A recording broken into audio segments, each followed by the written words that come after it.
Dans une belle maison sur les collines, Chris vit seul avec sa fortune.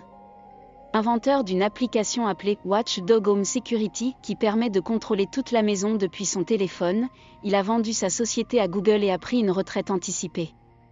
Cependant, il était déjà trop tard. Sa relation avec sa femme Jamie était déjà en pagaille et elle a demandé le divorce, bien que Chris n'ait pas encore signé les papiers car elle lui manque. Aujourd'hui, leur fille Willow vit avec Jamie. Mais elle aime toujours son père et lui manque.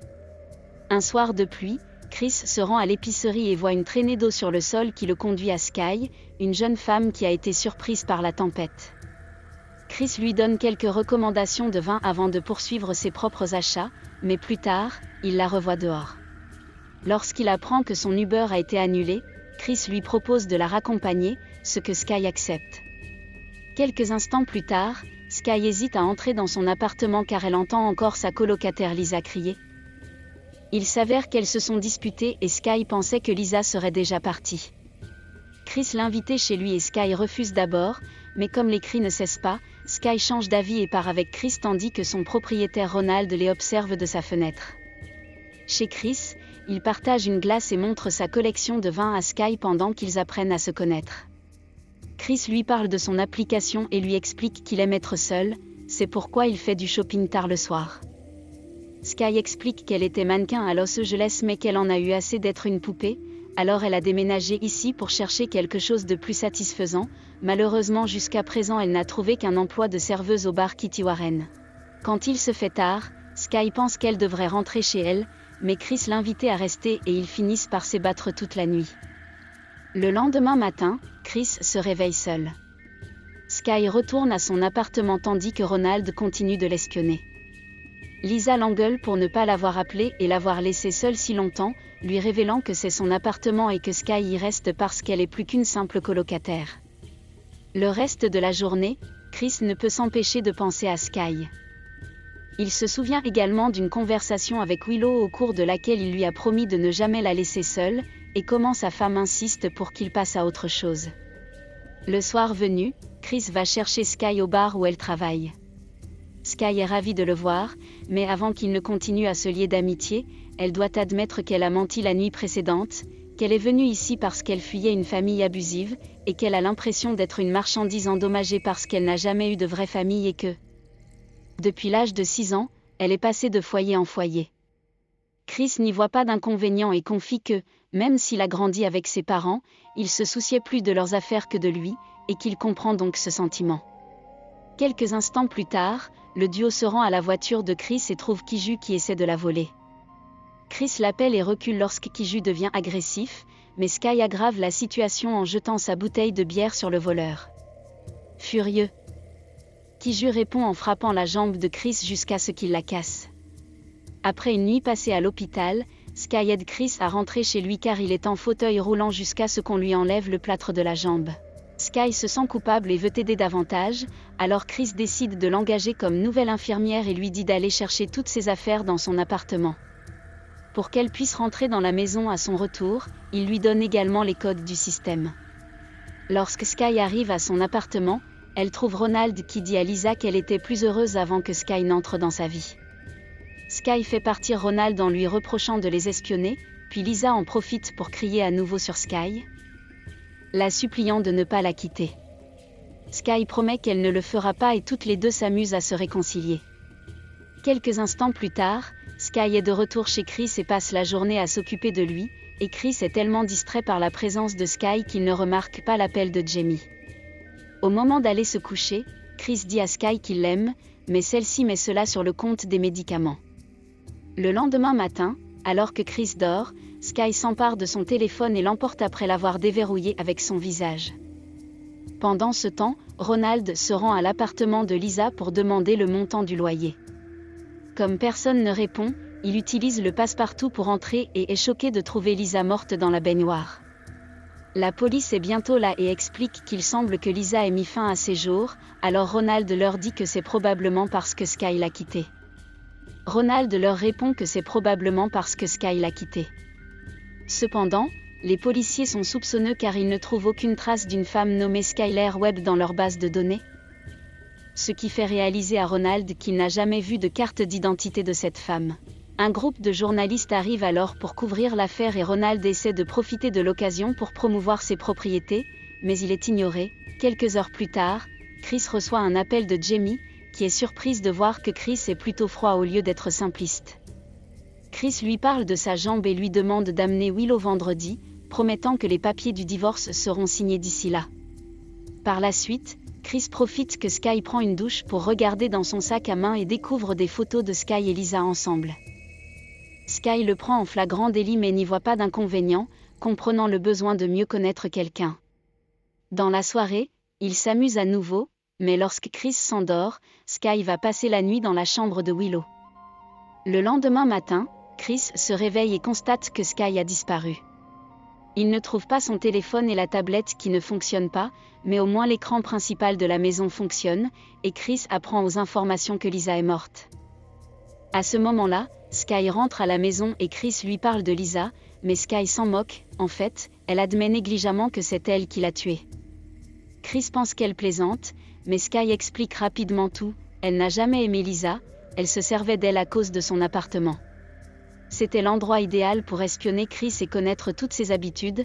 Pendant 2 mois, elle a préparé le coup parfait jusqu'à leur rencontre au marché, qui n'était pas une coïncidence. Chris tente de la mettre à la porte, mais Sky l'ignore, et lorsque Chris essaie de partir, Sky verrouille les portes parce qu'elle a son téléphone depuis le début. Lorsque Chris tente de reprendre le téléphone, Sky l'assomme avec un tasé. Pendant ce temps, chez Lisa, Ronald se rend à l'intérieur pour nettoyer l'endroit pour les nouveaux locataires et trouve le télescope de Sky dirigé vers la maison de Chris. Ronald réalise qu'il peut l'utiliser pour espionner les voisins et décide de le garder pour son usage personnel, ce qui lui permet de découvrir que Sky se cache de la police chez Chris. Quelques instants plus tard, Chris se réveille et se retrouve attaché à son fauteuil roulant. Sky vient lui demander tous ses mots de passe et codes de sécurité. Mais Chris refuse de parler, alors Sky le blesse avec une perceuse jusqu'à ce qu'elle obtienne ce qu'elle veut. Puis Sky profite de l'après-midi pour transférer tout l'argent de Chris sur ses propres comptes. Ensuite, elle retourne voir Chris pour lui demander de passer quelques coups de fil à ses banquiers et courtiers pour liquider ses actions afin qu'elle puisse financer sa propre société. Alors que Ronald les espionne toujours de loin, Sky utilise une paire de ciseaux pour libérer les mains de Chris afin de le rendre présentable pour l'appel vidéo. Et Chris en profite immédiatement pour pousser Sky au sol et tenter de l'attaquer. Malheureusement Sky s'empare à nouveau de ses ciseaux et blesse Chris à l'épaule avant de quitter son emprise. Elle oblige ensuite Chris à coopérer en menaçant de blesser Jamie et Willow. Chris accepte de jouer le jeu et Sky commence à prendre des photos de sa collection d'art et de vin super chers pour la vendre. Quelques heures plus tard, Kiju se présente car il travaille avec Sky depuis le début. Ils partent ensemble faire des affaires en ville, et quelque temps plus tard, Ronald s'introduit dans la maison en cassant une fenêtre, ce qui envoie une alerte à Sky sur son téléphone. Ronald n'accepte d'aider Chris que si celui-ci accepte de lui offrir son tableau de Picasso, qui vaut 7 millions de dollars. Malheureusement, Ronald n'a pas de téléphone portable car il pense qu'il provoque des cancers du cerveau, mais il commence à libérer Chris de ses liens. À ce moment-là, Sky revient et utilise le téléphone de Chris pour verrouiller toutes les portes afin d'empêcher Ronald de s'échapper. Ronald essaie de se cacher dans une autre pièce, alors Sky laisse Chris devant les caméras de sécurité pour qu'il regarde comment elle suit Ronald dans la maison avec une épée de la collection d'art. Sky finit par coincer Ronald dans le garage et le tue, détruisant ainsi le Picasso. Chris en profite pour se libérer complètement et courir dehors. La voiture est verrouillée mais il peut toujours utiliser le vélo des neiges. La descente de la colline est difficile avec une jambe dans le plâtre. Lorsque Chris atteint le bas de la pente, il s'écrase et tombe sur la route. Une voiture qui arrive s'arrête juste à temps avant de le percuter, et le conducteur Sébastien n'hésite pas à aider Chris en le faisant monter dans sa voiture et en appelant le 911. Lorsque l'opérateur décroche, Sébastien donne le téléphone à Chris, qui commence à décrire tout ce qui s'est passé, avant de se figer lorsqu'il réalise que Sébastien le ramène chez lui. Il s'avère que la personne au téléphone est Sky, et non le 911, et que Sébastien a travaillé avec Sky depuis le début. Sébastien frappe Chris et le remet dans son fauteuil roulant avant d'embrasser Sky et de lui expliquer qu'il est le beau-père de Sky. Sébastien avait épousé la mère de Sky. Mais celle-ci est décédée quelques mois plus tard. Sébastien a donc profité de l'occasion pour entamer une relation avec Sky et lui apprendre à devenir une grande arnaqueuse. Elle est particulièrement douée pour faire en sorte que les vieux riches tombent amoureux d'elle pour les voler, et Sébastien pense que c'est juste parce que les riches ont tout et ne le partagent pas avec la classe inférieure. Le soir, Chris doit écouter comment Sky et Sébastien s'amusent dans sa propre chambre. Sky vient ensuite prendre des nouvelles de Chris, lui disant que la maison lui manquera quand elle sera partie, ce qui fait dire à Chris qu'elle aurait pu avoir cette vie en étant simplement sa petite amie au lieu de la lui voler. Sky ne veut pas admettre que de tels rêves peuvent se réaliser et explique qu'ils veulent toujours accéder au coffre de Chris dans la branche principale de l'American Bank, qui contient 14 millions de dollars en titres au porteur. Pour y accéder, ils ont besoin de l'empreinte digitale de Chris, alors Sébastien vient et prend le pouce de Chris avec un couteau. Le lendemain matin, Jamie arrive avec Willow à la maison et se méfie immédiatement. Sky se fait passer pour l'infirmière et leur dit que Chris dort et qu'ils doivent revenir plus tard, ce qui pousse Jamie à menacer d'appeler la police. Comme Jamie ne coopère pas, Sébastien arrive aussi dans la pièce et entraîne Willow et Jamie dans le même dressing où ils ont laissé Chris la nuit dernière. Pendant que Chris retrouve sa famille, Sky met le téléphone de Jamie dans le micro-ondes pour qu'il ne soit pas repéré, et Sébastien crée un faux plâtre autour de sa main pour faire passer le pouce de Chris pour le sien. Sur la route, Sébastien remarque que Sky se comporte bizarrement, comme si elle n'était pas sûre d'elle, mais elle jure qu'elle va bien. À la banque, Sébastien se fait passer pour Chris et utilise le pouce sur la boîte de dépôt, bien qu'il lui faille quelques essais pour y parvenir. Cependant, lorsqu'ils ouvrent finalement le coffre, ils ne trouvent qu'une note à l'intérieur. Dans la maison, Chris remarque qu'il y a un conduit d'aération et veut que Willow s'échappe par là. Jamie refuse d'abord parce que c'est trop dangereux mais change d'avis quand elle réalise que c'est leur seule chance de survivre.